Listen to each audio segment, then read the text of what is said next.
Hello friends. चाय P low. एक second, ये आग का गोला क्या है?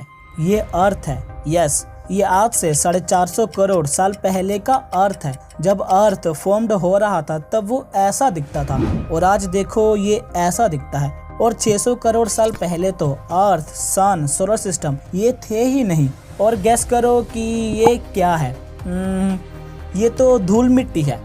अरे नहीं, ये अर्थ के माई बाप यानी पेरेंट्स है जिन्होंने अर्थ को जन्म दिया है। मीन्स इसी से सोलर सिस्टम, सन और अर्थ की शुरुआत हुई थी। तो आखिर डस्ट और क्लाउड से सन, सोलर सिस्टम और आग के गोले से ये हरा भरा प्लेनेट यानी अर्थ कैसे बना, आज यही साइंटिफिक तरीके से डिटेल में जानेंगे। तो इस वीडियो को बिना स्किप किए पूरा जरूर देखना। सबसे पहले हम अर्थ के इतिहास से भी पहले से शुरू करेंगे। मीन्स अर्थ के साथ सन, सोलर सिस्टम कैसे फॉर्म्ड हुआ ये भी जानेंगे। तो उसके लिए हमें टाइम में 600 करोड़ साल पीछे जाना होगा। डोरेमोन अपना टाइम मशीन देना।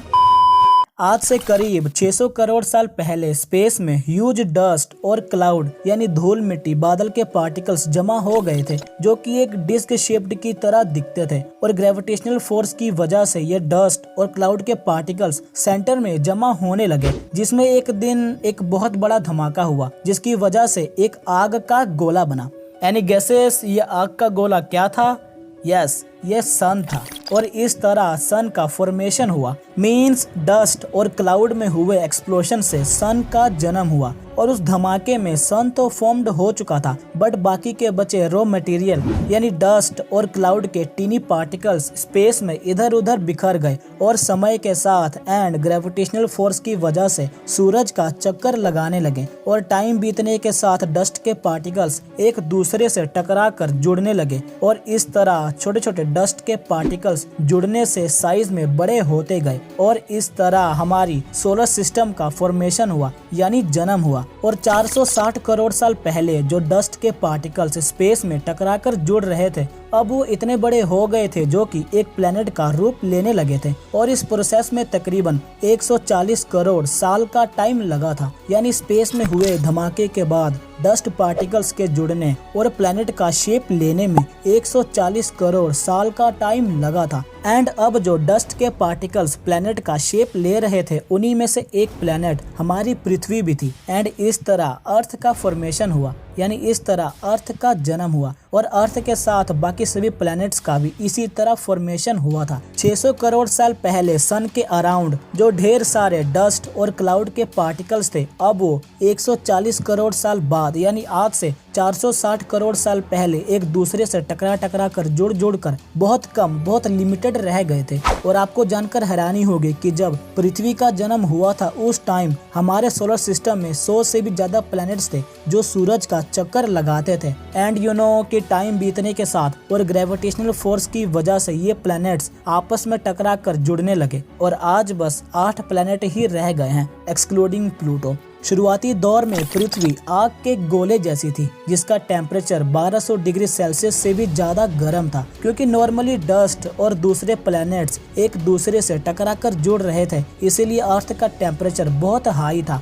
और ग्रेविटेशनल फोर्स की वजह से ह्यूज अमाउंट में iron, copper and other elements earth के सेंटर में जमा होने लगे थे। अराउंड 4.5 बिलियन ईयर्स यानी 450 करोड़ साल पहले एक प्लैनेट जो कि साइज में लगभग मार्स जितना बड़ा था वो पृथ्वी से टकरा गया। और ये इम्पैक्ट इतना जायंट, इतना ह्यूज था ना कि जिससे पृथ्वी का कुछ हिस्सा टूटकर स्पेस में ही बिखर गया। और यू नो वो टुकड़े को आज हम मून यानी चांद कहते हैं। और इस तरह अर्थ के टूटे हुए टुकड़े से चांद का जन्म हुआ। मीन्स 2 प्लैनेट्स के कोलिजन से मून का फॉर्मेशन हुआ। और इस कोलिजन टकराव को साइंटिस्ट बिग स्प्लैश और थिया इम्पैक्ट हाइपोथेसिस के नाम से जानते हैं। इनिशियल डेज में अर्थ पर लगातार मेट्रोइड्स गिरते जा रहे थे जिससे पृथ्वी के चट्टान पिघलने लगे। समय बीतने के साथ मेट्रोइड्स का गिरना थोड़ा कम हुआ और अर्थ की सरफेस ठंडी होकर ठोस रूप धारण करने लगी। और इस टाइम तक एक इंटरेस्टिंग फैक्ट ये था कि पृथ्वी को